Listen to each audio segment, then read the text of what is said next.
Hello বন্ধুরা, আজকে তৈরি করে দেখাবো কক্সবাজারের হোটেল স্টাইলে বেগুন ভর্তা। এটা খুবই টেস্টি হয়, আর এই গরমে যখন সব কিছুই বিরক্তিকর লাগে তখন এরকম ভর্তা হলেই পেট ভরে ভাত খাওয়া যায়। তো কথা না বাড়িয়ে দেখিয়ে নিই কী কী লাগবে এই ভর্তাটা তৈরি করতে। প্রথমে একটা বেগুনকে এভাবে ছোট করে টুকরো করে কেটে নিয়েছি, ভালো করে ধুয়ে নিয়ে পানিটা ঝরিয়ে নিয়েছি। এখন এতে হাফ চামচ হলুদের গুঁড়ো, হাফ চামচ মরিচের গুঁড়ো আর স্বাদ মতন লবণ দিয়ে ভালো করে মেখে রেখে দিব 10 মিনিটের জন্য।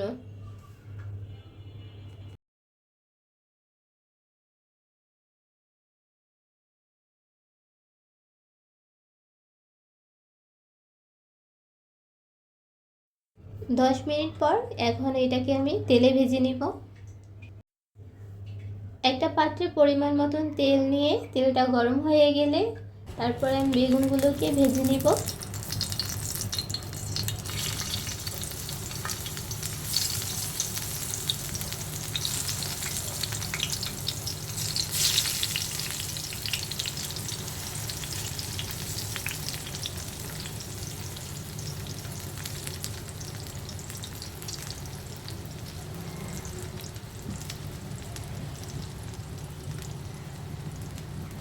এক পাশ ভাজা হয়ে গেলে উল্টে আরেক পাশ ভেজে নিব।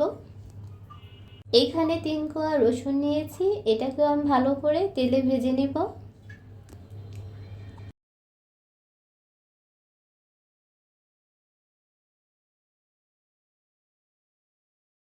বেগুনগুলো ভাজা হয়ে গেলে এ পর্যায়ে এসে বেগুনগুলোকে আমি তুলে নিব।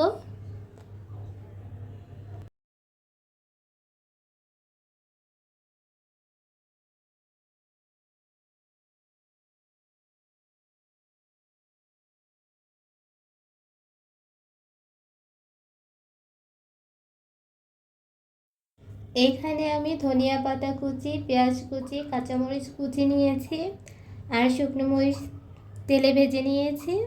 তো সব কিছুকে ভালো করে একটু লবণ দিয়ে মাখিয়ে নিতে হবে। মাখানো হয়ে গেলে এখানে সামান্য সরিষার তেল ব্যবহার করতে হবে। সরিষার তেলটা দেওয়া হলে ধনিয়া পাতাটাকেও একসাথে মিশিয়ে নিতে হবে।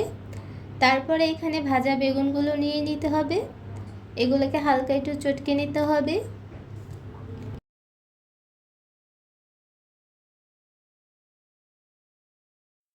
এখন এখানে আমি সেই রসুনগুলোকে নিয়ে নিলাম, রসুনগুলোকে ভালো করে ম্যাশ করে নিতে হবে।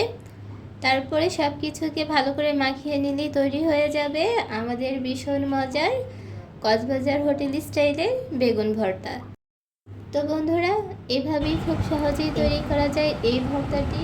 অনেকে আছে বেগুনের তরকারি, বেগুন ভাজা বা বেগুনের বিভিন্ন ডিশ খেতে পছন্দ করে, তারা তো এই ভর্তাটা অবশ্যই একবার ট্রাই করবে, আর তোমাদেরও এতটাই পছন্দ হবে আমার যতটা ভালো লাগে।